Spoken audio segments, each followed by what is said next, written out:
The monarchy is the soul of the Thai nation. As the king arrives at this temple to pay respect to an old monk, respect to his purity and peace, the noise of the spotter plane, reminder of the king's constant danger, of Thailand's constant danger, grows louder and louder.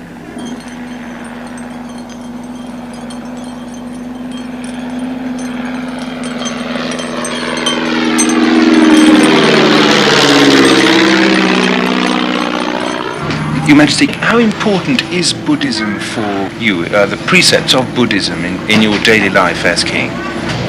Buddhist thought is rather complex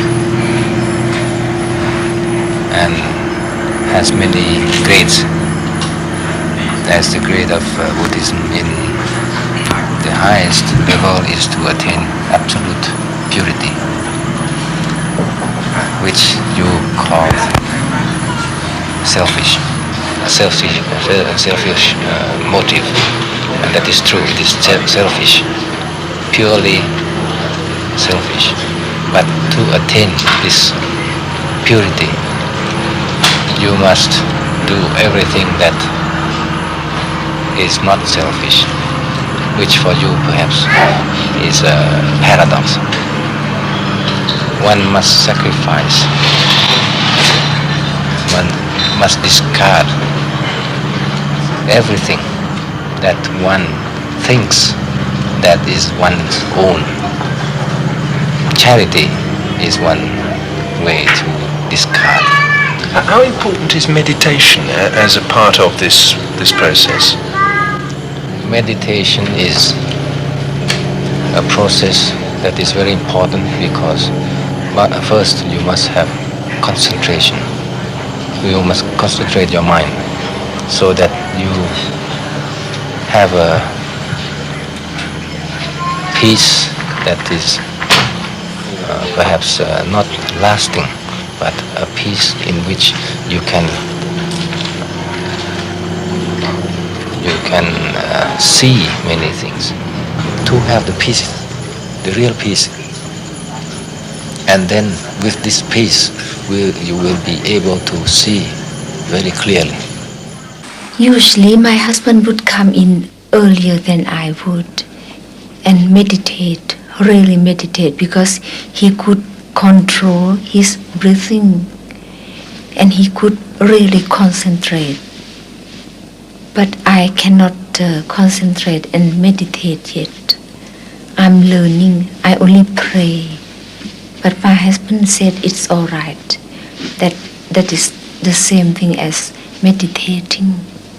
Is it possible to be a practicing communist and a sincere practicing communist and also a sincere practicing Buddhist? What did you call sincere practicing communist?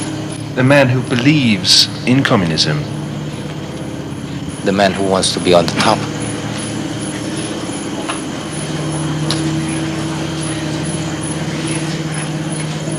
Well, a man who sincerely believes in a communist principle of doing things. We have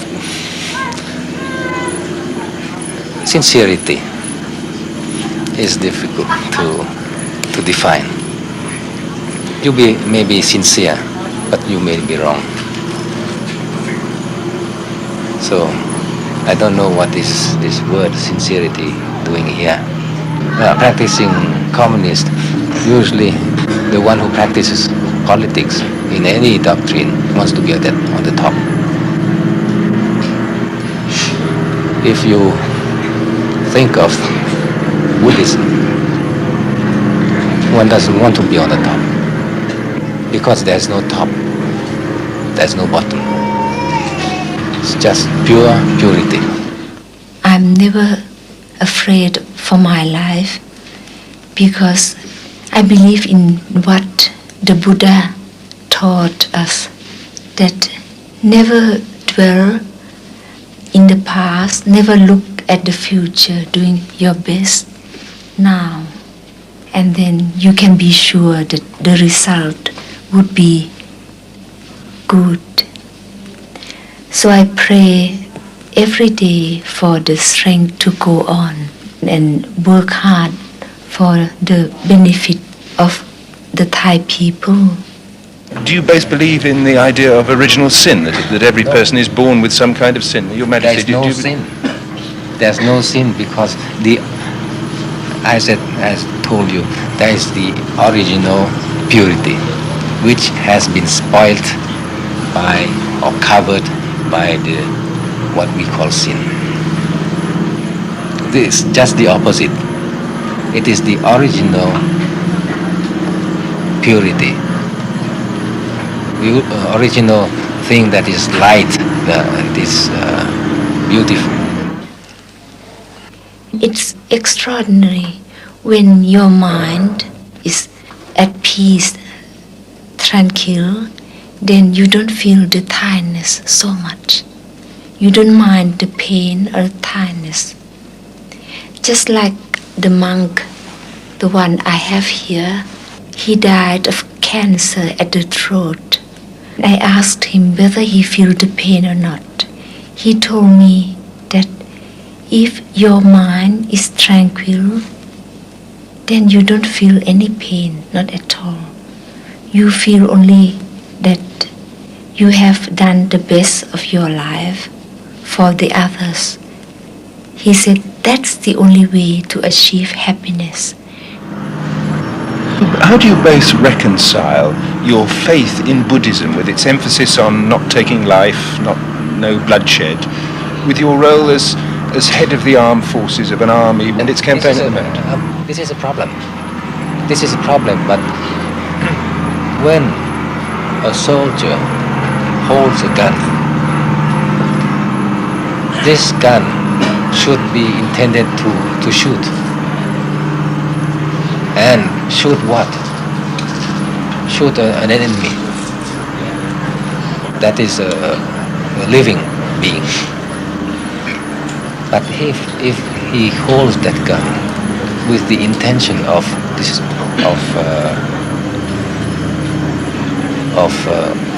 guarding, preserving his country,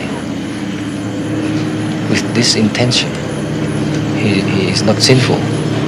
And even if he has somebody who comes and it's the enemy, he must shoot.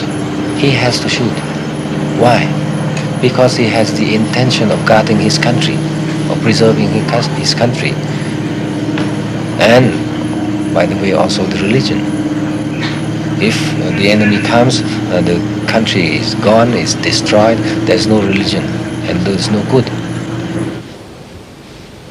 Loving kindness is the real thing one should give to other person. To give, not to take only, to give, to love. So that's the reason my husband and I can work year after year, day after day, without being ill. But we know that when it's time to die, nobody can escape. So it's better that we contribute as much as we can to society and reserve some small limited time for us.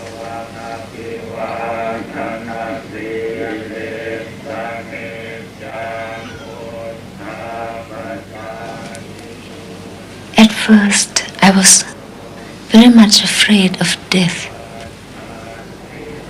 But later on, I met a great teacher, a monk, who told me never to be afraid of death because it's natural occurrence. If you have good intention towards the others and you have done all you can do for your country and for human beings, even if you died, your soul or spirit or mind will be in peace.